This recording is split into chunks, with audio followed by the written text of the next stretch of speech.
तो hello students, again we are here with the part 4 of capacitor. जैसे कि आपको पता है, थर्ड वाले पार्ट में बहुत सारा सस्पेंस क्रिएट किया गया था कि भाई हम तो कंडक्टर की बात कर रहे हैं, कैपेसिटी ऑफ कंडक्टर पे बात कर रहे थे और हमने अब तक के कैपेसिटी ऑफ कंडेंसर या कैपेसिटर पे बात नहीं की थी। आपको पता है लास्ट वाले पार्ट में हमने बहुत सारी बातें की थी, बट हम लोग फिर भी सिर्फ और सिर्फ कंडक्टर पे ही बात कर रहे थे, हम लोग कैपेसिटर पे नहीं गए थे। अब मुद्दा ये है कि हम लोग अभी भी यहाँ एनर्जी स्टोर्ड इन कंडक्टर की बात करेंगे, charge sharing of charges in conductor की बात करेंगे, जो ऑलरेडी हम लोग कंडक्टर में पढ़ चुके हैं। बट यहाँ अब शेयरिंग ऑफ चार्ज थोड़ा डिफरेंट होगा। जो हम लोग पहले शेयरिंग ऑफ चार्ज देख रहे थे, वहाँ पे हम लोग पोटेंशियल जो लिखते थे उससे हम लोग शेयरिंग ऑफ चार्जेस को लिखते थे और स्पेसिफिक शेप के कंडक्टर को, यानी स्पेरिकल शेप के कंडक्टर को लेके बात करते थे। बट अब यहाँ शेयरिंग ऑफ चार्ज हम कैपेसिटी की टर्म्स में लिखेंगे, तो अब थोड़ा सा डिफरेंट होगा। फिर हम फाइनली कैपेसिटर्स पे पहुंच जाएंगे। यानी अब यहाँ से थोड़ा एक बात समझें कि ये क्या है energy stored in the conductor. Basically ये energy stored in the conductor is nothing but the self energy. You all know in electrostatics, जब भी कभी हम कोई स्पेरिकल शेल के ऊपर कोई चार्जेस ला के रखते थे तो यहाँ पे इसके ऊपर जो एनर्जी हो जाती थी स्टोर, ये पोटेंशियल एनर्जी होती थी, इलेक्ट्रोस्टैटिक पोटेंशियल, और वो होती थी kq²/2r। अगर आपको पता होगा तो ये जो सारी एनर्जी है ये इसकी इलेक्ट्रिक फील्ड में यहाँ से लेके यहाँ तक पूरी फैली हुई है। कहाँ तक फैली हुई है? तो ये इन्फिनिटी तक फैली हुई है।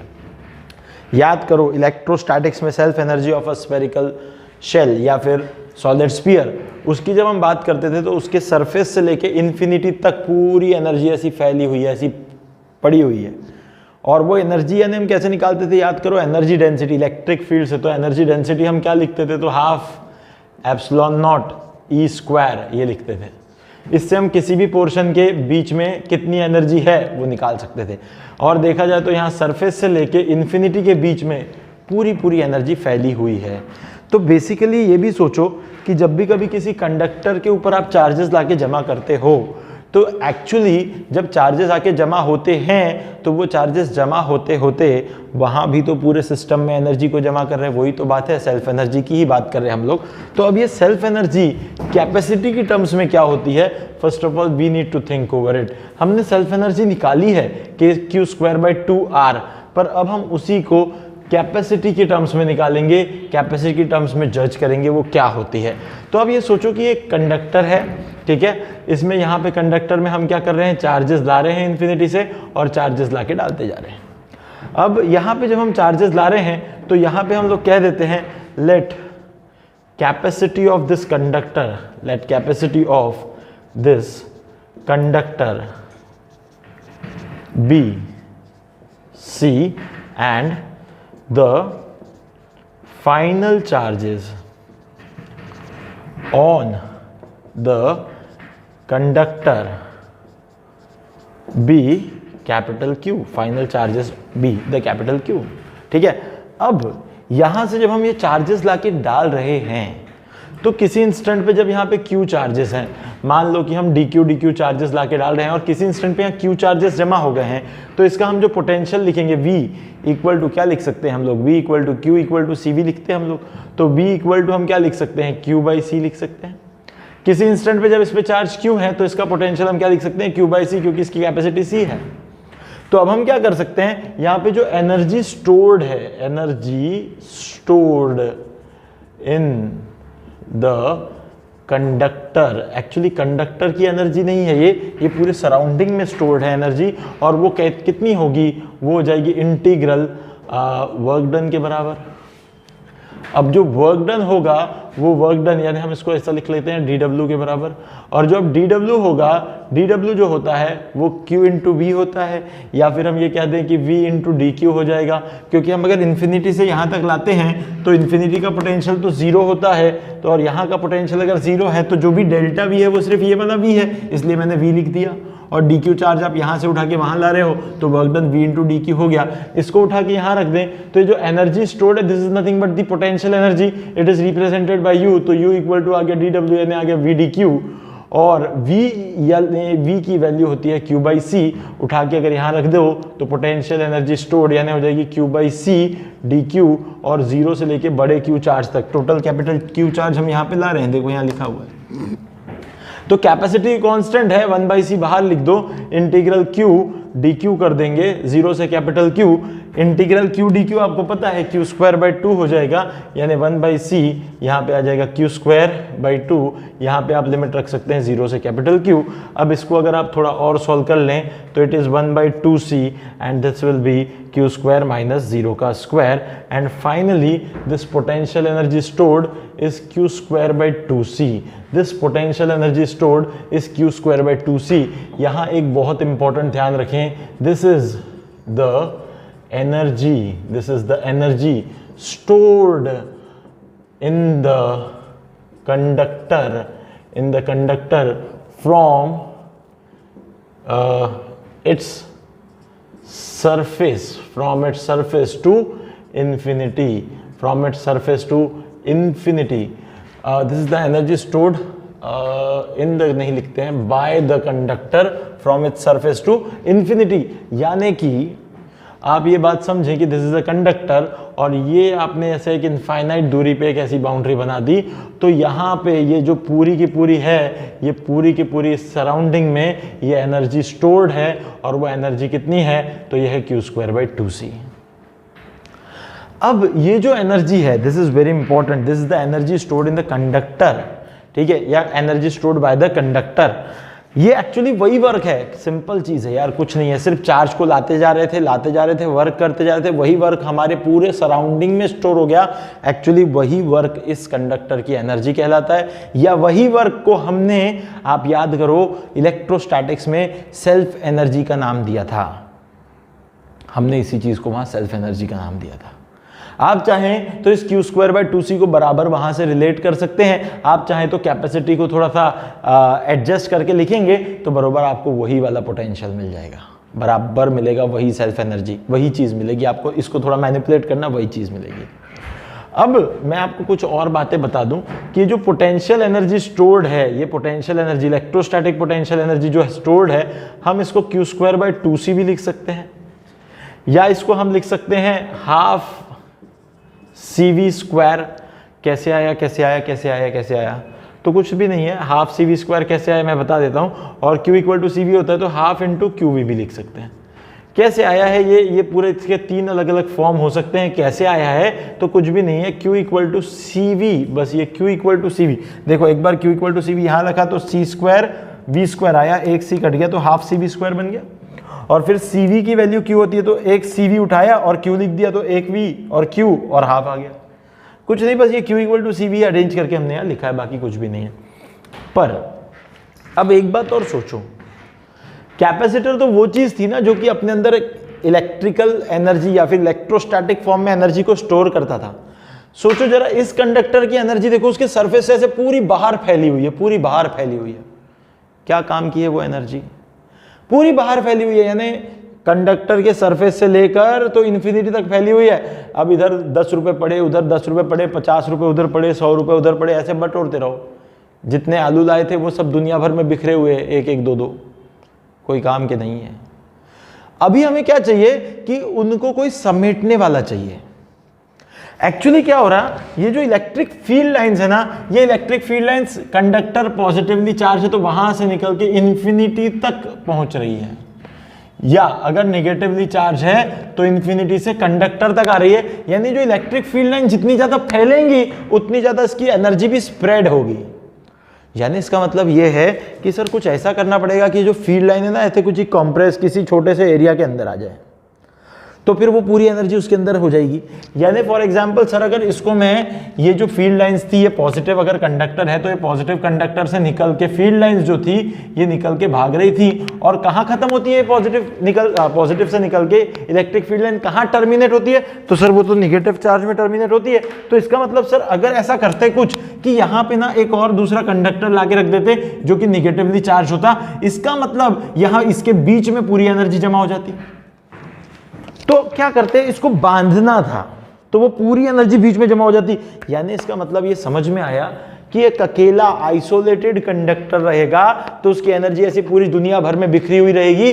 अब एक और चीज है कि कंडक्टर अकेला तो एनर्जी संभाल नहीं पाता, उसकी एनर्जी तो फैली है सब जगह, पर हमें तो ऐसे एक जगह डब्बे में पैक एनर्जी चाहिए, जैसे ही काम पड़े खोले निकाले यूज करे, खत्म कहानी। पर कंडक्टर अगर आइसोलेटेड है तो वो एनर्जी अपनी संभाल नहीं पाता, वो एनर्जी पूरी बिखरी हुई रहती है। इस बात को समझो, वो बिखरी हुई एनर्जी कोई काम की नहीं है। वो एनर्जी कैसी चाहिए? एक जगह चाहिए, एक डब्बे में चाहिए, एक पॉइंट पे चाहिए। कैसा करें, कैसा करें? इसका भी जवाब मिलेगा कैपेसिटर के अंदर। ये भी अभी कैपेसिटर जब जाएंगे ना हम तब समझेगा। तो ये कंडक्टर के अंदर, ये कंडक्टर का ड्रॉबैक है कि अकेला जो कंडक्टर है, अगर हम उसकी एनर्जी भी निकालते हैं तो कंडक्टर की एनर्जी फैली हुई, बिखरी हुई है, पड़ी हुई है इधर उधर, कोई काम में नहीं आ रही, फैली हुई है बस। है कितनी? तो q²/2c है, हाफ cv² या हाफ q/v है जरूर, पर कैसी है? सरफेस से इंफिनिटी तक पड़ी हुई है। बस इतना हम जानते हैं। हाँ, निकालना है तो एनर्जी डेंसिटी लगा दो। एनर्जी डेंसिटी होती है, एनर्जी डेंसिटी याद है? एनर्जी डेंसिटी याद है कि नहीं? तो एनर्जी डेंसिटी होती है, इलेक्ट्रिक फील्ड से हम अगर एनर्जी निकालना चाहें तो एनर्जी डेंसिटी यानी हाफ एप्सिलॉन नॉट E², यानी आप हाफ एप्सिलॉन नॉट E² याद करो, इलेक्ट्रोस्टैटिक्स में किया है अपन ने। तो हाफ एप्सिलॉन नॉट E², तो यहाँ पे आप क्या करो, किसी भी दूर जाके x दूरी पर जाके इलेक्ट्रिक फील्ड लिख लो और x यानी r से लेकर 2r तक के इसको आप इंटीग्रेट कर दो पूरे शेप को, और आपको वहाँ उतने के अंदर मिली हुई एनर्जी, उतने के अंदर पड़ी हुई एनर्जी मिल जाएगी। एक्चुअली एनर्जी डेंसिटी यानी है क्या?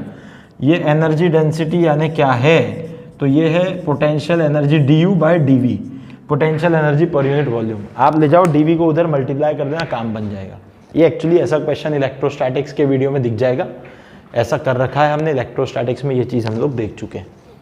तो अब कुल मिला के एक पॉइंट और समझ में आया कि अकेला कंडक्टर एनर्जी भी नहीं संभाल पाता, कैपेसिटी भी कम होती है, कैपेसिटी बढ़ानी थी।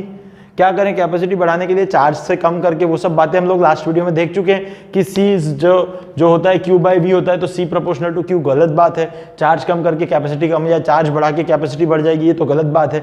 पोटेंशियल भी हमने बोला था कि कैपेसिटर का जो पोटेंशियल है उसको हमें देखना होगा, पर कैपेसिटर अभी तक हमने बनाया नहीं। हम कंडक्टर की बात करें, एनर्जी भी बात कर ली हमने, पर एनर्जी ऑफ कंडक्टर से भी ये समझ में आया कि एक ड्रॉबैक है कंडक्टर के केस में, एनर्जी ऐसी बिखरी हुई है इधर उधर, वो एनर्जी हमारे कोई काम की नहीं है। हमारा पॉइंट ये है कि उसको ऐसा समेट के ले आना एक जगह। इसका मतलब एक दूसरे और कंडक्टर की जरूरत है जहां इलेक्ट्रिक फील्ड लाइंस टर्मिनेट हो सके। तो जहां टर्मिनेट हो रही, जहां से ओरिजिनेट हो रही, उसके बीच में एनर्जी फंस जाएगी और वो हमारे काम की एनर्जी रहेगी। इसका मतलब एक कंडक्टर इसके आसपास जरूर लगाना होगा जो अपोजिटली चार्ज्ड होगा, तो हमारी एनर्जी उन दोनों के बीच में कंस्ट्रेंड हो जाएगी। ये एक और पॉइंट समझ में आया। कैपेसिटर में यानी हमें एक कंडक्टर की और जरूरत है। आगे और बात करेंगे कि और कैसे कंडक्टर की जरूरत आएगा, वो भी मुद्दा, पर फिलहाल के लिए ये समझ लो, this is all about energy, energy density. और ये एनर्जी स्टोर्ड हमने निकाल ली, Q²/2c हाफ cv², इसको नोट डाउन करो सबसे पहले तो।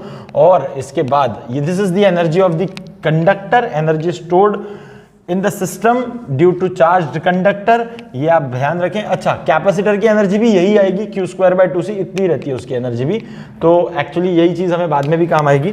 मैं यहाँ थोड़ा सा लिख देता हूँ दैट एनर्जी डेंसिटी, ये इलेक्ट्रोस्टैटिक्स का ही पॉइंट लिख रहा हूँ, it is du/dv equal to half epsilon naught E² and this is for air only, for medium of dielectric constant. ये सब कुछ मैं इलेक्ट्रोस्टैटिक्स में बता चुका हूँ, वहाँ के वीडियो में देख सकते हैं आप। For medium of dielectric epsilon r du/dv is half epsilon naught into epsilon r into E²। So du equal to, that is electrostatic energy equals to half epsilon naught epsilon r E² dv। Integrate both side, you will get u, ठीक है ना। Integration इसका half epsilon naught epsilon r को तो बाहर निकाल दो, integration E² dv, तो आपको मिल जाएगी total potential energy stored in that region, जिस भी रीजन की निकालनी है आपको, ठीक है। और वैसे भी अगर आप इसको इंटीग्रेट करने जाओगे किसी कंडक्टर के साथ, तो आपको फिर से वापस पूरी एनर्जी मिल जाएगी Q²/2c, ठीक है।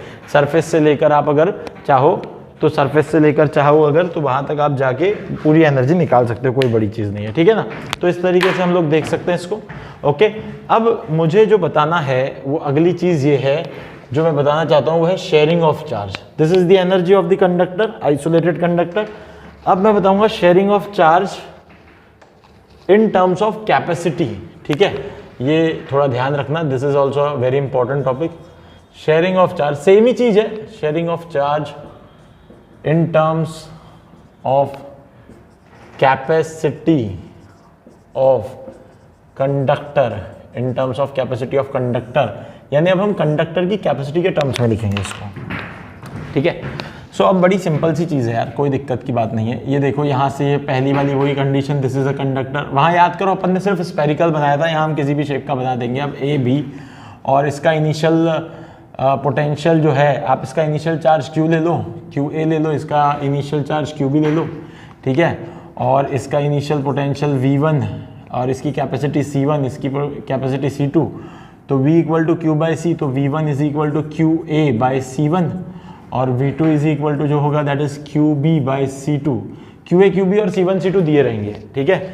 और फिर फाइनल जो कंडीशन होगी इसमें आप दोनों को जोड़ दोगे, ठीक है। This is A, this is B, okay. So it will be having final charge Q A dash and this will be having Q B dash, ठीक है। इसकी कैपेसिटी C1 ही रहेगी, इसकी C2 ही रहेगी। अब यहाँ पे VA dash will be equal to VB dash हो जाएगा। बस ये ध्यान रखें कि यहाँ जो पोटेंशियल है, final potential, they are equal. और V equal to again Q by C, so you can write it as Q A dash by C1 या फिर Q B dash by C2। You can write it in this way, ठीक है। तो ये चीज़ हो सकती है। अब यहाँ कुछ एक बातें लिख ले, बहुत इंपॉर्टेंट बातें, ठीक है। चार्जेस विल फ्लो, ये आप सब जानते हैं, चार्जेस, ये पूरे कंडक्टर में मैंने यही पढ़ा है। चार्जेस विल फ्लो फ्रॉम, यहाँ लिखना चाहिए मुझे पॉजिटिव चार्जेस, या फिर एक काम करते हैं, charges will flow from one conductor to another conductor if potentials are different, यानी दोनों कंडक्टर के अगर पोटेंशियल्स डिफरेंट हैं, सो एक कंडक्टर से दूसरे कंडक्टर की तरफ चार्जेस फ्लो होंगे ही होंगे। पहली बात ये आपने लिख लिया होगा आई होप, तो इसको मैं मिटा दूं। क्यू स्क्वायर बाई 2c को याद रखो, हाफ सी वी स्क्वायर को ध्यान रखो, या हाफ क्यू इंटू वी को ध्यान रखो। ये बहुत इंपॉर्टेंट चीज़ है, बार बार यूज़ होने वाली है, ये बहुत ही ज़्यादा इंपॉर्टेंट चीज़ है, इसको भूलेंगे नहीं। क्यू स्क्वायर बाई 2c याद रखो, उससे अपन दूसरे वाले जो रिलेशंस हैं उनको डिराइव कर सकते हैं, ठीक है। अब इस पे फोकस करेंगे, बहुत सिंपल चीज़, वही चीज़ है, इसलिए थोड़ा फास्ट जा रहा हूँ मैं। ये अभी हम लोग लास्ट वीडियोज़ में पढ़ चुके हैं, इसलिए थोड़ा फास्ट जा रहा हूँ, ठीक है। दूसरा पॉइंट लिखेंगे कि positive charge will flow from higher potential towards lower potential। इसका काउंटर पार्ट क्या है? Negative charges will flow from lower potential towards higher potential. I think you all know this thing. And third point ये लिखें, charges will flow till, कब तक flow होते हैं charges? Charges will flow till the what? Final potential of conductors will become equal। Final potentials of the conductor will become equal। भाई final equal हो जाए तब तक चार्ज भागते रहेंगे, ठीक है। अब ये एक बात को अगर हम पकड़ लें तो हमारे पास ना बहुत सिंपल चीज़ है। हमें कुछ बातें देखो यहाँ लिखी हुई है, V1 जो है that is Q A by C1, V2 जो है that is Q B by C2, ठीक है। Now by conservation of charge, ठीक है, तो पहली चीज़ कर लेते हैं अपन बाय कंजर्वेशन ऑफ चार्ज। तो कंजर्वेशन ऑफ चार्ज के हिसाब से आप ये समझ सकते हैं कि भाई जो Q A plus Q B है वो Q A dash plus Q B dash के बराबर है। आपको सबसे पहला इक्वेशन तो यही मिल जाएगा कि जो दोनों के क्या बोलते हैं अपना चार्जेस का सम है, पहले वाला और बाद वाला, दे आर इक्वल। और आप ये कह सकते हैं sometimes it may be the case कि पोटेंशियल और कैपेसिटी दी हो, तो you can write Q A equal to C1 V1 and you can write Q B equal to C2 V2, ठीक है, ऐसा भी लिख सकते हैं आप। तो कई बार देखो डायरेक्ट यहाँ चार्जेस ना दिए रहे, यहाँ पे हो सकता है कैपेसिटी और पोटेंशियल दिया रहे, तो आप चार्ज लिख सकते हैं C1 V1 और चार्ज इधर वाले लिख सकते हैं C2 V2, या कभी कभी यहाँ पे चार्ज और कैपेसिटी दी रहे तो आप पोटेंशियल लिख सकते हैं। आप यहाँ से जज भी कर सकते हैं Q/C के रेशो से कि किसका पोटेंशियल बड़ा है, जिससे आप ये बता सकते हैं कि चार्ज कहाँ से कहाँ भागेंगे। ठीक है, ये सब बातें ऑलरेडी हम लोग कर चुके हैं, इसलिए थोड़ा सा मैं फास्ट जा रहा हूँ क्योंकि ये मुझे अभी कैपेसिटी की टर्म में प्रूव करना है। पहले हमारे पास कैपेसिटी नहीं थी, याद करो कंडक्टर में we haven't talked about capacity, that's why वो वहाँ पे थोड़ा सा डिफरेंट था, कॉन्सेप्ट यही था, बस कैपेसिटी की टर्म्स में नहीं था, बस कैपेसिटी की टर्म्स में बताना है। This is equation number 1। Okay, अब दूसरी चीज है, दूसरी चीज वही है, पोटेंशियल इक्वेट करना होगा। पोटेंशियल बिकम्स इक्वल, तो पोटेंशियल जब इक्वल हो जाएंगे so VA dash will be equal to VB dash, तो आप यूँ रख सकते हैं VA यानी QA dash by C1 equal to QB dash by C2। तो आपको समझ में आता होगा फाइनल चार्जेस जो हैं they are in the ratio of capacity, they are in the ratio of capacity, यानी QA dash by QB dash is nothing but C1 by C2। Now you can put QA dash equal to C1 by C2 into QB dash. आपको दिख रहा है कि सारा आप capacity के term में आएगा। QA डैश को यहाँ रख देंगे तो QA plus QB equal to QA dash is C1 by C2 plus 1, थोड़ा एक स्टेप को मैंने स्किप कर दिया, this is QB dash, so QB dash equal to उधर भेज दो, यानी क्या हो जाएगा C2 upon C1 plus C2 whole divided by, देखो शायद सही है ना, यहाँ C2 जाएगा C1 प्लस C2, C2 उधर चला जाएगा तो उसके नीचे कैपेसिटी आ जाएगा और ये आ जाएगा QA प्लस QB। तो आपको ये चीज़ समझ में आ रही है कि जो QB डैश है, जो सेकेंड वाले कंडक्टर पे फाइनल चार्ज है, it is C2 by C1 plus C2 into QA plus QB, यानी टोटल चार्ज, यानी क्या है C2 into total charge upon total capacity, C2 into total charge upon total capacity. वैसे QA dash क्या बनेगा आप समझ सकते हैं, that is C1 upon C1 plus C2 into QA plus QB into QA plus QB। You can write it in this way also. So these are the final charges you can say, and as you get the final charges you can even write the final potential. So VA dash is the final potential, is nothing but QA dash by C1. So it is QA dash, थोड़ा सा मुझे इसको arrange करना पड़ेगा, VA dash equal to QA dash यानी C1 upon C1 plus C2 divide into QA plus QB, ठीक है, और अपॉन में क्या आ जाएगा QA डैश अपॉन C1, तो C1 ये आ गया। तो इसको हम कैसा लिख सकते हैं, इसको हम कैसा कर सकते हैं, इसको काट सकते हैं हम लोग, तो यहाँ से क्या बनेगा हमें VA डैश इक्वल टू क्या बन जाएगा, देखो C1 प्लस C2 नीचे आ जाएगा और QA प्लस QB अपॉन आ जाएगा C1 प्लस C2, ठीक है। तो एक्चुअली ये जो है ना, ये आप जो देख रहे हो ये वाला इक्वेशन, ये इक्वेशन यही वाला इक्वेशन है। कैसे सर ये वाला, कैसे यही वाला इक्वेशन है, देखो एक मिनट में बताता हूँ, इसको मिटा देता हूँ, आई थिंक ये लिख लिया होगा सबने फटाफट से, ठीक है। ये सब ऑलरेडी पढ़ी हुई चीज़ें, इलेक्ट्रोस्टैटिक्स में देखी हुई चीज़ें हैं, फिर से हम लोग उसको देख रहे हैं, इसलिए इसको थोड़ा फास्ट जा रहे हैं हम लोग। तो देखो कैसे वही चीज़ है सर, VA डैश आप वैसे ही कैसे बोल सकते हैं, कुछ भी नहीं है, यही से वो आया है। कैसे, तो QA प्लस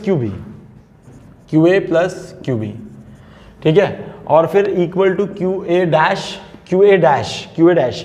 अब आप Q इक्वल टू CV यानी QA dash equal to CV, यानी क्या लिख सकते हैं C1 VA डैश, और वैसे ही QB डैश को आप क्या लिख सकते हैं, QB डैश को आप क्या लिख सकते हैं, QB डैश को आप क्या लिख सकते हैं, आप लिख सकते हैं C2 इंटू वेट, इसके लिए जगह चाहिए, C2 into again VA dash. अरे सर गलत लिख दिया आपने, VA डैश दोनों जगह थोड़ी आएगा।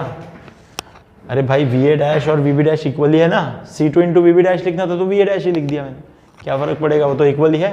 तो फिर यहाँ से QA प्लस QB और QA dash plus QB dash यानी C1 VA dash plus C2 VA dash, आप यहाँ से VA डैश को कॉमन निकाल लो, तो व्हाट इज़ VA डैश, देखो जरा what is VA dash, it is equals to QA plus QB upon C1 plus C2। So the final potential आप ये कह सकते हैं, कॉमन पोटेंशियल, आप एक बात याद रखना, common potential is equal to total charge upon total capacity. बस ये मंत्र है, इसको याद रखो। कॉमन पोटेंशियल कभी भी कैसे निकालोगे, total charge upon total capacity. Common potential is total charge upon total capacity. दिमाग में बिठा दो इसको, common potential is equal to total charge upon total capacity. बहुत सिंपल सी चीज है, common potential is total charge upon total capacity, ठीक है ना। इसको ध्यान रखो, इसको बिठा दो दिमाग में। अब जब चार्जेस भागेंगे तब हीट लॉस भी होगा। When charges will flow, heat will be lost. भाई हीट तो लॉस होगी, हीट लॉस तो होगी। हीट लॉस्ट का मंत्र क्या लिखा है? हीट लॉस्ट का हमारा मंत्र क्या है? Heat lost is nothing but you initial of system minus you final of system. Potential energy initial और पोटेंशियल एनर्जी फाइनल सिस्टम की लिखो, उसका डिफरेंस ही हीट लॉस्ट होता है। बहुत आसानी से हमें पता है, बहुत आसानी से पता है। बस अब इस बात को यहाँ रखना है, बहुत आसानी से इसको रखना है। मेरे ख्याल से ये आपने लिख लिया होगा, शेयरिंग ऑफ चार्जेस, ये वाला आपने कर लिया होगा कंप्लीट। अगर नहीं भी किया होगा तो आप क्या करें, सबसे पहले पॉज करें इसको और इसको लिखें पहले तो, ठीक है। इसको लिखने के बाद फिर मैं आगे बढ़ता हूँ, तो इसको लिख लें, पॉज करके लिख लें। मुझे थोड़ा सा इसमें बतानी है चीज़ें, तो मैं तब तक थोड़ा इसको लेके आगे बढ़ता हूँ। एक्चुअली ये वो सारी चीज़ें जो मैं ऑलरेडी बहुत बार पढ़ा चुका हूँ कंडक्टर में, अभी मैं वही पढ़ा रहा था, तो इसलिए भी मैं थोड़ा सा इस पर फास्ट चलूँगा, क्योंकि हम लोग ये चीज़ें जानते हैं और ऑब्वियसली मेरा हक बनता है कि मैं इस पर थोड़ा फास्ट चलूँ, ठीक है। अब ये जो U है, पोटेंशियल एनर्जी कंडक्टर की, आपने अभी अभी निकाली थी, वो हाफ CV² या फिर Q²/2C आपने निकाली थी, या फिर आप हाफ CV² बोल सकते हैं, ये आपने अभी अभी निकाली थी। अब इनिशियल पोटेंशियल एनर्जी अगर आप सिस्टम की लिखना चाहते हैं तो दैट इज हाफ CV², यानी आपको हाफ CV² को लिखना है अगर, तो आप कैसा लिख सकते हैं? तो आप लिख सकते हैं हाफ C1V1 का स्क्वायर और प्लस हाफ C2V2 का square. This is the initial potential energy of the system, you can say. And what about the final potential energy of the system? It is equal to half CV² again, यानी you can say C1VA' का square plus half C2 into VA' का square, VA' ही लिख सकते हो आप। फिर V को थोड़ा और रीअरेंज करोगे तो आपको फाइनल मिल जाएगा। मैं ये जो लिख रहा हूँ वैल्यूज, इसके अलावा मैं डायरेक्ट एक फॉर्मूला बताऊंगा आपको हीट लॉस्ट का, एक डायरेक्ट फॉर्मूला बताऊंगा। इन दोनों को माइनस करने के बाद मिलता है, वो है half C1C2 upon C1 plus C2 into V1 minus V2 का होल स्क्वायर। ये वाली जो चीज़ है ना, सुनो मैं बताता हूँ, सुनना मेरी बात। देखो, जब नंबर्स न्यूमरिक वैल्यूज दी हुई हैं, जब न्यूमरिक वैल्यूज दी हुई, नंबर्स दी हुई, तो फटाफट यहाँ वैल्यूज रखना और U इनिशियल U फाइनल निकालना और दोनों का डिफरेंस लेना, हीट लॉस मिल जाएगा। अगर तुम्हें डायरेक्ट किसी क्वेश्चन में ये V1 यानी कौन है, मैं पहले एक और चीज बता दूं, C1 is nothing but capacity of first conductor, V1 is potential of first conductor, और ये भी इनिशियल पोटेंशियल, ठीक है। तो मैं यहां शब्द भी जोड़ देता हूं, इनिशियल पोटेंशियल। और V2 is initial potential of second conductor, जो मैंने फिगर बनाया था, आपको पता भी है, यहीं बनाया था फिगर ऊपर। और C2 क्या है? तो capacity of second conductor, capacity of second conductor, ठीक है। कैपेसिटी तो चेंज नहीं होती, पोटेंशियल चेंज होता है, पर ये जो V1 V2 है ये इनिशियल पोटेंशियल्स है। तो मैं आपको क्या बता रहा था, न्यूमरिक वैल्यूज है तो कोई टेंशन वाली बात नहीं है, सीधे वैल्यूज से U इनिशियल सिस्टम निकालना, C दिया है V दिया है तो यहाँ पे रख देना, निकाल देना। फाइनल पोटेंशियल निकालना, उसके बाद C2 C1 लेके हाफ C1 V1 स्क्वायर या हाफ C2 V2 स्क्वायर करके आप फाइनल पोटेंशियल निकाल लेना, दोनों का डिफरेंस ले लेना, आपको हीट लॉस मिल जाएगा। या ये फॉर्मूला जो है ना, ये एक तरह का ब्रह्मास्त्र है। आपके पास दोनों की कैपेसिटी दी है, दोनों के इनिशियल पोटेंशियल्स दिए हैं, डायरेक्ट इनिशियल पोटेंशियल्स दिए, डायरेक्ट कैपेसिटी दी है, फटाफट डाल दो, वैल्यू निकाल दो, खत्म करो। पर एक इंपॉर्टेंट बात और है, ये बहुत इंपॉर्टेंट चीज है। व्हाइल ये ऐसे लाल पीले कलर के स्टार बनाना इसमें है, 5-6 कलर के स्टार बनाना इसमें, कहाँ से बनाओगे? तुम्हारे पास तो ब्लू पेन भी नहीं रहता, वो भी बाजू वाले का मांग के लाते हो, तो 5-6 कलर के पेन कहाँ से लाओगे तुम? खैर, while using the above formula, using the above formula, put V1, V2, Q1 and Q2 with their original given sign। बहुत बहुत बहुत इंपॉर्टेंट बात है ये। अगर आपने V1, V2, Q1, Q2 को उनके ओरिजिनल साइन के साथ नहीं पुट किया, capacity is a scalar quantity, it is not a vector, it is a positive thing only. Capacity में नहीं आएगा साइन का झंझट, पर साइन का झंझट आ सकता है पोटेंशियल में। अगर आपने तरीके से पोटेंशियल या चार्ज को उनके ओरिजिनल साइन के साथ नहीं रखा इन फॉर्मूले में, तो मामला डूब गया, तो पक्का मामला डूब गया, तो फिर दिक्कत आने वाली है। तो आपको इतना कॉमन सेंस रखना है कि फॉर्मूले यूज करते समय you need to put proper sign in formula, and if you'll put the proper sign in the formula, then definitely you'll get correct answers. Don't worry about it. ठीक है? So these are the things, sharing of charges, which we have already discussed in the previous videos about conductors, and now we are heading towards capacitor. अब actual capacitor पे आते हैं हम लोग कि ये कैपेसिटर वाली माया क्या है। पर हाँ, इसके कुछ क्वेश्चंस मैं एक दो क्वेश्चंस करा देता हूँ, ठीक है? तो चलो लेट्स हैव इट। एक क्वेश्चन मैं कर देता हूँ, दो तुम्हें करने दे देता हूँ। बड़े सिंपल क्वेश्चन है, ठीक है ना? तो हम पहले इनके क्वेश्चंस को कर लेते हैं और फिर will head toward the capacitor. Okay, चलो, तो कोई दिक्कत नहीं है। यहाँ देखोगे तुम, अगर ये यहाँ है, ठीक है? तो यहाँ देखोगे अगर 6 micro coulomb and 3 micro फेरेड, micro you know, coulomb फेरेड you know. Coulomb है यानी ये चार्ज है, दिस इज QA। फेरेड है यानी कैपेसिटी है, this is C1। Again this is 3 microcoulomb, microcoulomb का मतलब है charge, that is QB। And microfarad यानी C2। ओके, तो आपको पता है दो कंडक्टर दिए हैं जिसपे चार्ज है, उसकी कुछ कैपेसिटी है, इधर भी चार्ज है, इसकी कैपेसिटी है। यहाँ से आप VA पहले निकाल सकते हो, V equal to Q/C। Q/C का मतलब 6/3 कर लो, माइक्रो कटेगा, कूलम बाय फेरेड जो है वो वोल्ट बन जाएगा। इसका मतलब 3 से काटोगे तो 2 वोल्ट आ जाएगा। इसी तरीके से, सॉरी VA नहीं, वोल्ट आ जाएगा। और फिर VB भी निकाल दोगे तो अगेन Q/C यानी 3/6 यानी क्या आ गया 1/2, और ये 1/2 वोल्ट, ये 0.5 वोल्ट। यानी डेफिनेटली जब इनको जोड़ोगे तो चार्ज इधर, बड़ा पोटेंशियल कौन है भाई, 2 वोल्ट है, तो चार्ज इधर भागेंगे, A से B की तरफ चार्ज भागेंगे, ये बात तो तय हो गई। अब फाइनल चार्ज क्या होंगे QA पे, तो QA के फाइनल चार्ज, यहाँ से मैं डायरेक्ट फॉर्मूले को यूज कर सकता हूँ। वैसे अपन चाहे तो लिख सकते डायरेक्ट फॉर्मूले को, या फिर आप QA dash plus QB dash वापस कंसेप्ट पे जाएं, इक्वल टू टोटल चार्ज यानी 6 और 3 9 माइक्रोकूलम, और Q फाइनल पोटेंशियल इक्वल कर लो तो QA dash by QB dash equal to C1 यानी ये वाला 3 बाय उधर वाला 6 यानी कि QA dash equal to QB dash by 2। QA dash उठा के यहाँ रख दो तो QB dash by 2 plus QB dash equal to 9 आ गया, तो 3 QB dash by 2 equal to 9 आ गया। यहाँ से आपको पता चल गया कि QB डैश जो था वो कितना था, 9 2 18, तो 3 से काटो 6 आ जाएगा, तो 6 माइक्रोकूलम आ गया QB डैश। इधर से ही आपको QA डैश भी मिल जाएगा। QA डैश कितना होगा, तो it is QB dash by 2 यानी जितना भी था उसका आधा, यानी 3 माइक्रोकूलम मिल गया QA डैश भी आपको।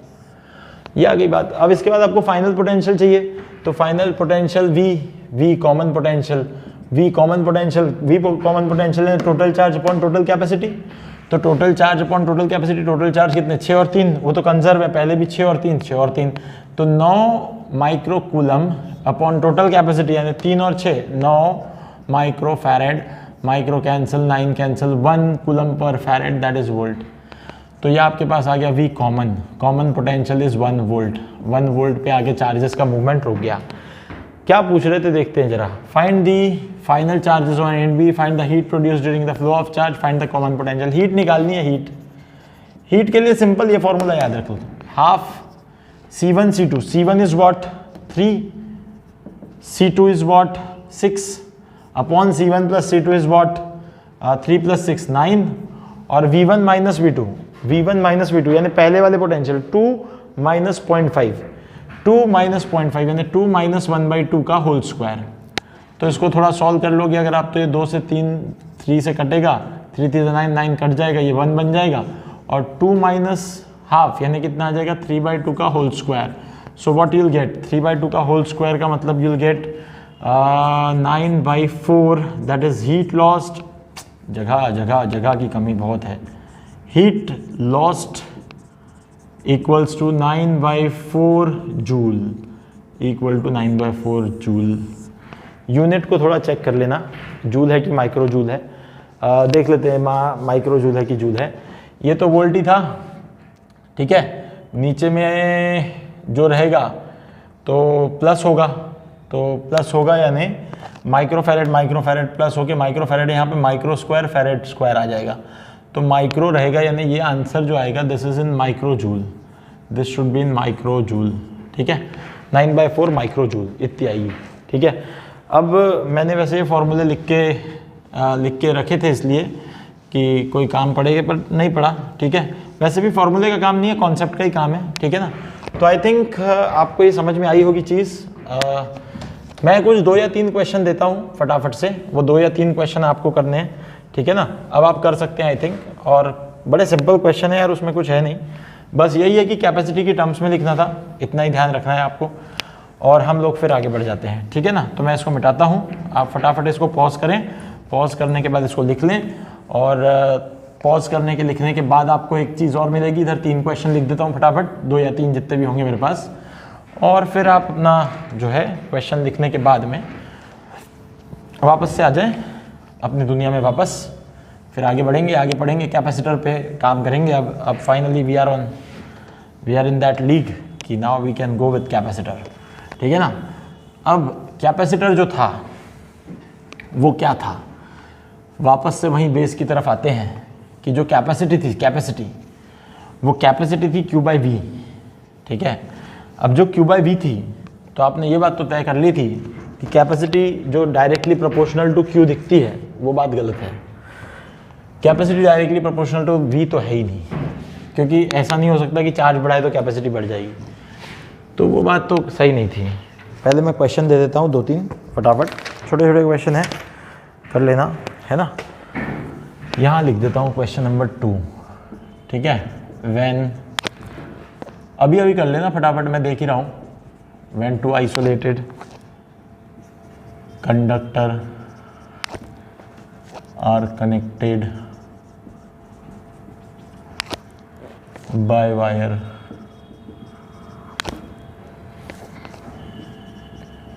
charges will flow from, also find final charges, heat lost, ठीक है। They are 2 conductors A and B, 10 microfarad, 30 microcoulomb, 5 microfarad, 20 microcoulomb, ठीक है। One more, a conductor of capacitance 10 microfarad connected to other conductor of capacitance, सो मत जाना कोई भी, ये ध्यान रखना, 40 microfarad having equal charges of 100 microcoulomb. Find the final voltage and heat lost, ठीक है। This is A, this is B, this is 10 microfarad, 100, microcoulomb, 40 microfarad, 100 microcoulomb, ठीक है। So it ends finally. चलो, now the task is to work on capacitor. What is capacitor, how it works. अब तक conductor पे बहुत सारी बातें कर ली। Now let's start with the topic capacitor. So it is a device which stores the energy, the electrostatic potential energy, ठीक है, ये इलेक्ट्रोस्टैटिक पोटेंशियल एनर्जी स्टोर करता है, ठीक है। As we know, in a conductor the capacity is given by C equal to Q by V, but because of increasing requirement for storage of charges,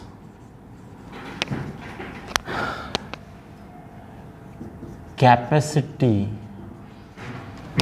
must be increased, capacity must be increased। भाई अब इतनी ज़्यादा ज़रूरत थी कि charges ज़्यादा store करने थे, तो capacity must be increased. So therefore capacity is equals to Q by V, but we cannot change the charge Q, hence we left with only one option, that is what? Potential. We left with only one option, that is potential V, potential V. Hence we have to reduce V to increase C by keeping Q constant, by keeping Q constant। सोचो, यानी अब मुद्दा क्या हो गया, कुछ भी करो, C equal to Q by V में Q को रखो कांस्टेंट, कुछ भी करो कांस्टेंट रखो, V को डिक्रीज करो ताकि कैपेसिटी बढ़ सके। तो आइसोलेटेड कंडक्टर में तो ये पॉसिबल नहीं था। ये लिख लिया होगा क्वेश्चन आपने, मिटाता हूं मैं से। आइसोलेटेड कंडक्टर में तो ये पॉसिबल नहीं था कि भाई अकेला एक कंडक्टर है, आइसोलेटेड कंडक्टर, उसमें तो पॉसिबल नहीं था। सोचो क्या करते, बाजू वाला कोई चार्ज या बाजू में कोई कंडक्टर आके बैठ जाए तो इन्फ्लुएंस करना शुरू कर देता है। देखो मैंने बताया था earthing of isolated conductor. Isolated conductor की अर्थिंग करते हो तो पोटेंशियल जीरो होता है, चार्ज भी जीरो होता है। पर अगर अनआइसोलेटेड कंडक्टर को अर्थ करते हो तो पोटेंशियल जीरो होगा क्योंकि अर्थ किया है, पर चार्ज जीरो नहीं भी हो सकता है। तो इसका मतलब ये हुआ कि अगर हम कंडक्टर को आइसोलेटेड ना रखें, उसके बाजू में कोई इन्फ्लुएंस डालने वाला कंडक्टर ले आए, तो अब जैसे एक बात सोचो, एक स्फीयर, उसके बाहर दूसरा स्फीयर। इस वाले स्फीयर का अगर आपको पोटेंशियल लिखने कहा जाए, जैसे इस पे चार्ज है क्यू ए, इस बाहर वाले पे चार्ज है क्यू बी, अगर आपको इस स्फीयर का, अंदर वाले स्फीयर का पोटेंशियल लिखने के लिए कहा जाए तो आप इसके चार्ज के कारण भी लिखते हो और इसके कारण भी लिखते हो। अब ये सोचो, एक बात सोचना है ना, कंसेप्ट सोचना, बढ़िया कंसेप्ट है। अगर हम लिखें, देखो जरा, देखो यहां पे अगर ले लें 10 माइक्रोकूलम और इसकी रेडियस ले लें 10 सेंटीमीटर, और यहाँ पे इसकी रेडियस ले लें 20 सेंटीमीटर बड़े वाले की, और इसके ऊपर चार्ज ले लें 20 माइक्रोकूलम। ध्यान देना है ना, बहुत बहुत बढ़िया चीज़ बता रहा हूँ। अंदर वाले स्फीयर का नाम ए है। अगर मैं अंदर वाले स्फीयर के ऊपर पोटेंशियल लिखना चाहूँ VA, तो उसके खुद के चार्ज के कारण आ जाएगा K इंटू क्यू, यानी कितना हो गया KQ, यानी 10 माइक्रोकूलम, और 10 सेंटीमीटर KQ/R। अभी देखो थोड़ा था ना ये माइक्रोकूलम और सेंटीमीटर, इस पे थोड़ा ध्यान मत देना, ठीक है ना, यूनिट्स पे ध्यान मत देना। या फिर एक काम करता हूँ ना, मैं इसको ऐसा ही सिस्टम ही ले लेता हूँ, माइक्रो भी नहीं लेता, कूलम भी ले लेता हूँ, ठीक है। इसको भी मीटर ले लेता हूँ, इसको भी कूलम ले लेता हूँ, काहे को झंझट करें, छोड़ो, ऐसा ले लेता हूँ। तो ये 10 और 10 हो गया, प्लस अब ये वाले जो बाहर वाला है उसके ऊपर भी चार्ज है और ये इसके अंदर है। तो याद करो हम लोग इलेक्ट्रोस्टैटिक्स में लिखते थे, तो अब ये इसके चार्ज के कारण भी इस पर पोटेंशियल आएगा और वो प्लस होगा इस पे, वो कितना आएगा K, और K के साथ क्या आएगा, K के साथ क्या आएगा, K के साथ क्या आएगा भाई Q कितना, तो 20, और अपॉन में अंदर वाले के लिए लिखते हैं तो बाहर वाले की रेडियस लिखते हैं 20 आ जाएगा। यानी सोचोगे अगर तो ये 10 और 10 कट गया, ये 20 और 20 कट गया, यानी इसका पोटेंशियल आ गया 2K के बराबर। K की वैल्यू रख लेंगे बाद में।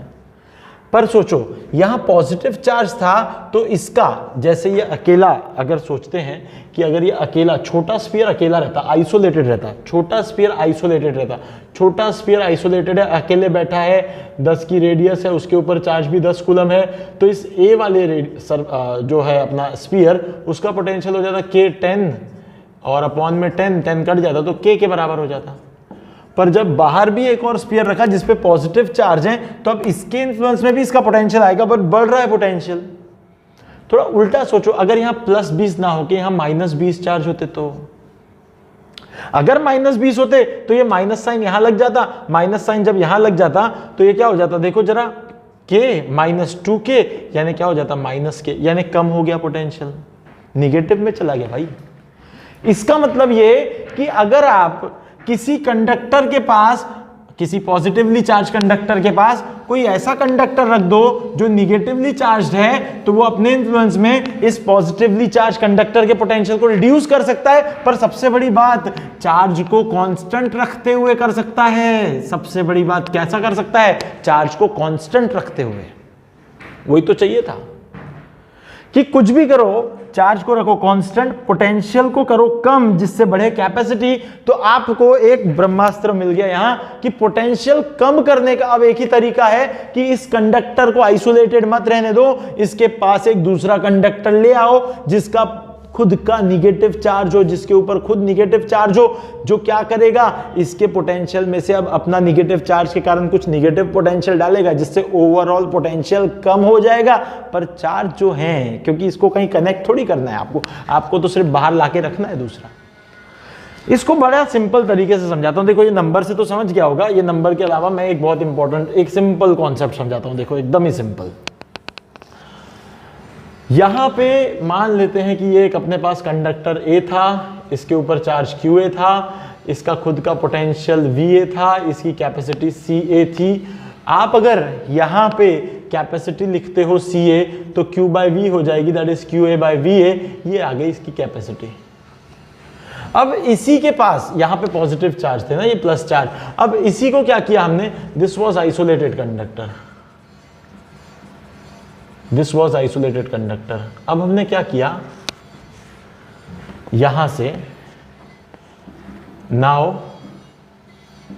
Conductor A is kept in influence with some negatively charged conductor, some negatively charge conductor. यानी क्या हुआ देखना जरा, हाँ, this is a conductor, A वाला पहला, CA इसकी कैपेसिटी, इसके ऊपर अपने प्लस QA चार्ज पहले से थे, इसकी पोटेंशियल VA थी। इसके बाजू में अब आपने क्या किया, एक और B नाम का कंडक्टर रखा, इसकी कैपेसिटी कुछ और थी, जो भी थी व्हाटएवर, इसकी कैपेसिटी से हमें कुछ लेन देन नहीं है। इसके ऊपर एक QB चार्ज थे, पर ये माइनस QB चार्ज थे, और इसका पोटेंशियल था -VB। जबकि ये निगेटिव चार्ज है तो ये अब इस पे इन्फ्लुएंस डालेंगे, तो अब जो पोटेंशियल होगा, अब जो इसका पोटेंशियल होगा, now potential of A will be VA plus minus of VB। VB खुद में निगेटिव है, इसलिए VA plus minus of VB that is equal to VA minus VB। Therefore capacity of A equal to, अब उसका potential of A, नया potential VA dash नाम लिख देता हूं इसको, that is VA minus VB।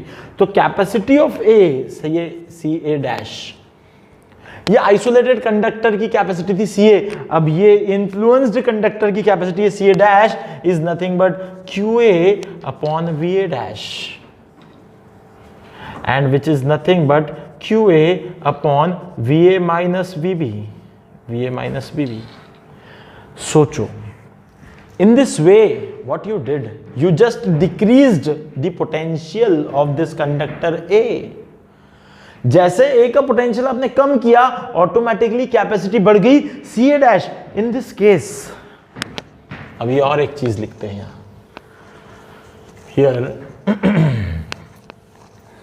फिर एक बात बताता हूं, ये चैप्टर बहुत फास्ट समझेगा और बहुत फास्ट चला भी जाएगा। Here CA dash will be greater than CA. Now the capacity of A is increased and the combination of these conductors A and B is actually known as capacitor. This is capacitor. Actually this is capacitor. Now officially we are in capacitor.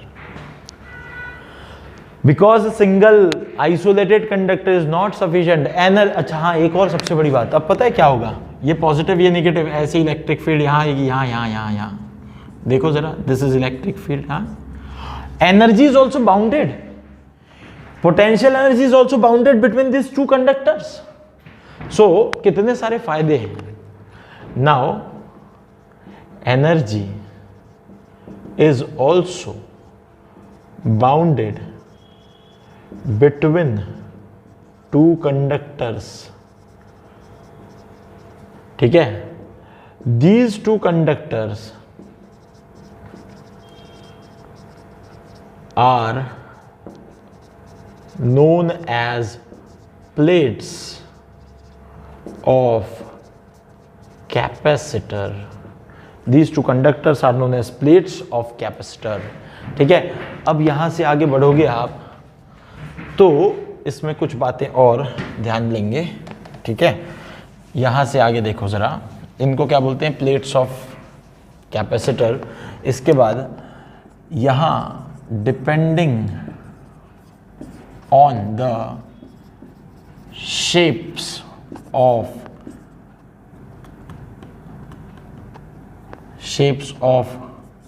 two conductors, depending on the shapes of two conductors we have three types of capacitors। तीन तरह के capacitors exist करते हैं depending on the shapes of two conductors. ये जो दो conductor हैं उनके शेप के ऊपर डिपेंड करता है, उस पे ही तीन तरह के कैपेसिटर्स डिफाइन होते हैं। तो मैं बता देता हूं, पहला इज पैरेलल प्लेट कैपेसिटर, दूसरा स्फेरिकल कैपेसिटर, तीसरा सिलेंड्रिकल कैपेसिटर। देखेंगे तीन तरह के कैपेसिटर्स।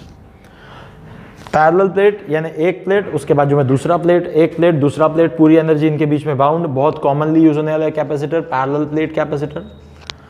स्फेरिकल, एक स्फीयर उसके बाहर दूसरा स्फीयर, एक स्फीयर दूसरा स्फीयर, दोनों के बीच में एनर्जी बाउंड, स्फेरिकल कैपेसिटर। एक सिलेंडर उसके बाहर दूसरा सिलेंडर, उसको एनवलप करते हुए बीच में एनर्जी बाउंड, सिलेंड्रिकल कैपेसिटर।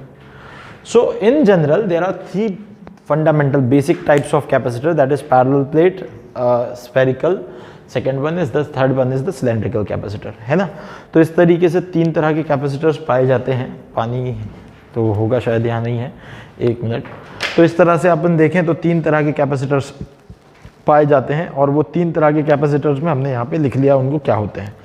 अब ये कैपेसिटर्स में भी एक बात ध्यान रखें कि जो एनर्जी है, इनकी जो एनर्जी है, energy stored is again half CV² या Q²/2C या हाफ Q/V, यही एनर्जी होती है, यही एनर्जी है जो वहाँ कैपेसिटर के बीच में स्टोर्ड है। यहाँ कैपेसिटर के बीच में बहुत इंपॉर्टेंट चीज़ इलेक्ट्रिक फील्ड होगी, दोनों के बीच की कुछ डिस्टेंस होंगे, वो डिस्टेंस भी एक बहुत इंपॉर्टेंट रोल प्ले करता है, और डिस्टेंस के साथ साथ फिर यहाँ पोटेंशियल डिफरेंस भी आएगा। तो सब कुछ बातें होगी, इलेक्ट्रिक फील्ड है, डिस्टेंस है, याद करो delta V = ED, potential difference का इलेक्ट्रिक फील्ड से रिलेशन हमने देखा था। तो ये सारी भी बातें आएंगी। तो कुछ बातें यहाँ ध्यान रखें, मैं कुछ पॉइंट्स डिक्टेट कर देता हूँ कि capacity of the capacitor does not depends on charge, does not depends on potential energy, ठीक है ना, but capacity of the capacitor depends on, अभी पता चल जाएगा, डिस्टेंस d, ठीक है, उसके बाद आपका एरिया ऑफ प्लेट, कितना बड़ा एरिया ऑफ प्लेट है उस पर डिपेंड करेगा, और बीच में मीडियम कौन सा है, वो तो हमने सराउंडिंग मीडियम की बात पहले भी की है। तो ये सारी बातें हैं, इन चीज़ों को हम लोग देखेंगे अभी, अब इसको डिटेल में जाएंगे हम लोग, ठीक है ना। तो अब थोड़ा सा ऐसे कंप्लीट कर लो, फिर मैं आगे बढ़ता हूँ।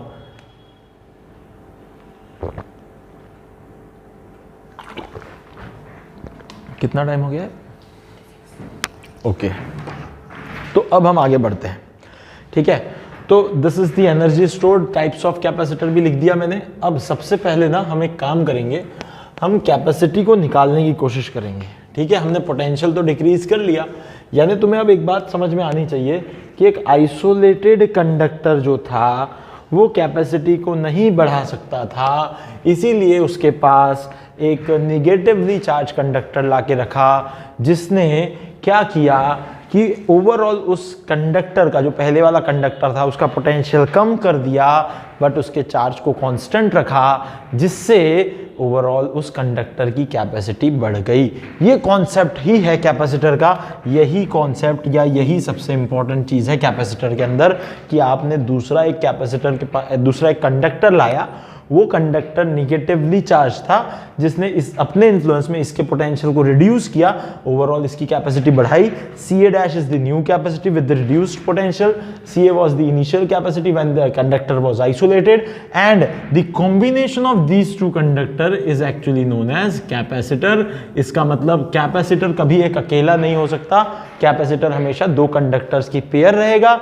अच्छा, एक और दिमाग में क्वेश्चन, सर ये निगेटिव वाला लाएंगे कैसे हर बार? कुछ भी नहीं, बहुत सिंपल है। कैपेसिटर में दो प्लेट रहेंगी, तो एक प्लेट हमेशा बैटरी के अगर पॉजिटिव टर्मिनल से जुड़ी है तो दूसरी प्लेट हमेशा नेगेटिव से जुड़ेगी, या पॉजिटिव टर्मिनल का जो पोटेंशियल होगा उसके रिस्पेक्ट में कम पोटेंशियल से जुड़ेगी, तो जो कम पोटेंशियल से जुड़ेगी वो नेगेटिवली चार्ज होगी, और जो ज़्यादा पोटेंशियल से जुड़ेगी वो पॉजिटिवली चार्ज होगी। इस तरीके से एक नेगेटिव कंडक्टर होगा। एक्चुअली ये दो कंडक्टर कैपेसिटर के अंदर प्रेजेंट हैं, बस जैसे ही आप कैपेसिटर को सर्किट में डालते हो ऑटोमेटिकली एक हायर पोटेंशियल पे चली जाती है और एक लोअर पोटेंशियल पे चली जाती है। हमेशा हायर पोटेंशियल वाली पॉजिटिवली चार्ज होती है और लोअर पोटेंशियल वाली निगेटिवली चार्ज मानी जाती है, जिससे हम ये कह सकते हैं कि ये निगेटिवली चार्ज या लो पोटेंशियल वाली प्लेट इस वाले के पोटेंशियल को रिड्यूस करती है, जिससे कि ओवरऑल कैपेसिटी किसी कैपेसिटर की बढ़ती है। ठीक है ना। तो सिंपल चीज़ ये है, एक बेसिक मुद्दा ये है। ये कंस्ट्रक्शन की बात हो गई। अब हम सबसे पहले डील करते हैं हमारा सबसे पहले टाइप का पैरेलल प्लेट कैपेसिटर। सबसे पहले हम इसको डील करते हैं। This is the very basic, very important, very fundamental type of capacitor. Parallel plate यानी ऐसे दो प्लेट्स लगी रहेंगी, typical parallel plate capacitor. It will be like this.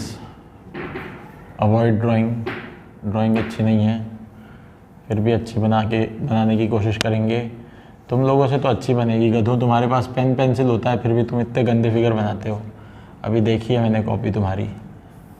So this is the plate and between these two plates if it is connected to positive terminal then there will be some positive charges on this plate, ठीक है, and as it is the other plate is connected to the lower potential, so it will be having negative charges. Definitely ये plate का back side है तो आपको ये charges नहीं दिखेंगे, ये उसके उस फेस पे होंगे जो दोनों के फेसिंग साइड्स होंगे ना ऐसे, तो एक अंदर वाले फेसेस पे चार्जेस होंगे, ये बात ध्यान रखना, अंदर वाले, ठीक है, अंदर वाले सरफेस पे। अब let D be the distance between the two plates, ठीक है, और इनके बीच में जो मीडियम है that is air, right now it is air, ठीक है, later on will discuss about the other things also. ये जो है, ठीक है ना, दिस इज एयर, ठीक है, this is the medium, and one more thing, the important thing, there is electric field, there is electric field, so this is electric field between the plates from positive plate to negative plate, ठीक है, and area of each plate, area A of each plate, ठीक है, area of each plate is A, capital A. So this is P नाम की plate, ये Q नाम की plate, नाम दे देते हैं, बुरा लगता है। इसको थोड़ा मैं सिंप्लीफाइड डायग्राम बनाऊँ तो it will be like this, ठीक है, it will be like this, ये सिंपल डायग्राम बना दे रहा हूँ इसका। This is positive, this is negative, this is positively charged, this is negatively charged, here we have electric field, here we have distance between the plates, air is the medium now, later on epsilon r कुछ आ सकता है, अभी air है, area of each plate is A, ठीक है। now let the charge on this plate is QA, ठीक है, या you can say only Q, ठीक है, here you can have minus Q. So what about capacity? Capacity is nothing but, you can say it is Q by VA minus VB. What is VA minus VB? VA minus VB is the potential difference between two plates. It is the potential difference between two plates. Very basic thing. इनके बीच का potential difference VA minus VB. That's it. मेरे ख्याल से complete हो गया होगा. Let's rub it. इन दो plates के बीच का potential difference is VA minus VB, और potential difference अगर VA minus VB है, एक और बात समझो, treat these plates like very large plates. ठीक है, यहाँ एक और बात लिखेंगे, treat the plates as very large plates, क्योंकि उनके साइज के हिसाब से जो दूरी होती है ना वो बहुत छोटी होती है, तो इसका मतलब they are very large plates. So therefore electric field due to infinite, due to very large plate क्या होती है? Due to very large plate, अभी अभी पढ़ रहे थे ना वेरी लार्ज प्लेट की electric field, E equal to sigma by twice epsilon nought. Sigma is nothing but charge upon area, so this is this electric field is nothing but Q upon 2A epsilon not. ऐसा लिख सकते हैं आप एक plate के लिए. तो अब यहाँ थोड़ा ध्यान दो, है ना, क्या होगा देखो, हमें थोड़ी इसके बीच की इलेक्ट्रिक फील्ड निकालनी है. तो जो इलेक्ट्रिक फील्ड है, जैसे इस पॉइंट पे हम इलेक्ट्रिक फील्ड देखें, डिस्टेंस पे तो डिपेंड नहीं करती, Q बाई 2 एप्सिलॉन. पॉजिटिव वाले की इधर आएगी, this is E positive, electric field due to positive. और जो निगेटिव वाला है उसके कारण भी इधर ही आएगी, this is E due to negative. सोचना जरा. हाँ, तो ये E due to negative, E due to positive, both will be added ना. तो E नेट यानी क्या होगा, यहाँ ही लिखता हूँ, E net will be E positive plus E negative. बहुत छोटा हो गया क्या, दिख तो रहा होगा, दिख रहा होगा, आंखें खोलो, दुनिया देखो। अब फिगर इतना छोटा है ना, तो क्या करेंगे, नहीं दिखता क्या? अरे यार, ओहो हो, थोड़ा टाइम पास करते हैं ना। E net equal to E positive plus E negative. तो पॉजिटिव प्लेट पे भी क्यू चार्ज, नेगेटिव प्लेट पे भी क्यू चार्ज। तो हम यहां लिख लेते हैं ई पॉजिटिव बी क्या हो जाएगा, Q by 2a epsilon naught, और E negative be Q by 2a epsilon naught. हाँ, कोई बोल सकता है सर ये निगेटिव है ना, तो वहाँ चार्ज निगेटिव है ना, तो माइनस लगाओ ना सर। यहाँ भाई निगेटिव चार्ज है, इसलिए तो दोनों के साइन डायरेक्शन ले लिए ना अपन ने, और दोनों ऐड हो रहे हैं। फिर से उधर साइन पुट करोगे तो गड़बड़ हो जाएगी। डायरेक्शन ले लिया तो अब ई नेट जो होगा that will be what, Q by 2a epsilon nought plus Q by 2a epsilon nought, आधा आधा एक, यानी Q by a epsilon nought. This is the net electric field between the parallel plates. देखो,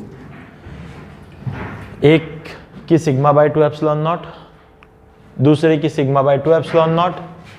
तो यहाँ से अपन ने इसको जोड़ा, क्यू बाय ए बराबर तो लिखा है ना, इधर वाले का ए खाली है क्या अपन, हाँ इसको ए लगा देते हैं, ठीक है, ये हो गया। अब सही है, ठीक है। तो एक्चुअली देखो ये बहुत इंपॉर्टेंट है, दोनों की इलेक्ट्रिक फील्ड्स के डायरेक्शन सेम, इसलिए दोनों ऐड हो रही। यानी यहाँ देखोगे अगर, तो ई जो है ना नेट, वो है sigma by twice epsilon nought plus sigma by twice epsilon nought. तो ई नेट बन रहा सिग्मा बाय एप्सिलॉन नॉट, वो सिग्मा यानी क्यू बाई है, यानी ये वाला बन गया, ठीक है। क्यों लिख रहे ई नेट, क्योंकि हमें डेल्टा वी चाहिए, क्योंकि यहां डेल्टा वी जो है, this delta V that is V A minus V B equal to E into D होता है। ये है मुद्दा, तो ये है डेल्टा वी होता है V A minus V B equal to E D, यानी डेल्टा वी होता है ई डी। कहाँ से आया सर, कहाँ से आया, ये तो आया उस चैप्टर से, इलेक्ट्रोस्टैटिक्स। अब जिन्होंने इलेक्ट्रोस्टैटिक्स नहीं पढ़ रखा है तो उनको नहीं पता चलेगा, पर पढ़ लेना, पिछले वीडियोस देखो जाके, इलेक्ट्रोस्टैटिक्स की सीरीज देखो, पता चलेगा। ओके, लिंक मिलेगी तुम्हें, नीचे मिल जाएगी कहीं तो भी। तो ई नेट आ गया, इससे अब हम लिख सकते हैं V A minus V B यानी delta V is E D, यानी ई नेट इंटू डी। ध्यान देना, बहुत इंपॉर्टेंट है ये कॉन्सेप्ट, क्योंकि इसी पे बेस्ड स्फेरिकल कैपेसिटर है, इसी पे बेस्ड सिलेंड्रिकल कैपेसिटर है। यही कॉन्सेप्ट पे दुनिया के कैपेसिटर सारे कंस्ट्रक्ट होंगे, सारे बनने वाले हैं। अब V A minus V B निकाल लेते हैं। चलो V A minus V B की वैल्यू निकाल देते हैं। तो E net is nothing but Q by A epsilon naught into D, Q by A epsilon naught into D, है ना। यहाँ पे ध्यान रखना कि अगर मीडियम आ जाए कोई वाला बीच में, तो वहाँ एप्सिलॉन नॉट के साथ एप्सिलॉन आर भी आ जाएगा, यानी वही सराउंडिंग मीडियम वाली बात आ जाएगी। तो ये V A minus V S Q by epsilon nought, ये तो आ गया। अब अपन लिख लेते हैं therefore capacity C equal to Q by V A minus V B, यानी क्यू डी, और अपॉन में ए एप्सिलॉन नॉट, तो ऊपर चला जाएगा, Q cancel, so capacity is A epsilon nought by D. And this is the very important formula for capacity. It is similar to resistance rho L by A. It is similar to resistance rho L by A.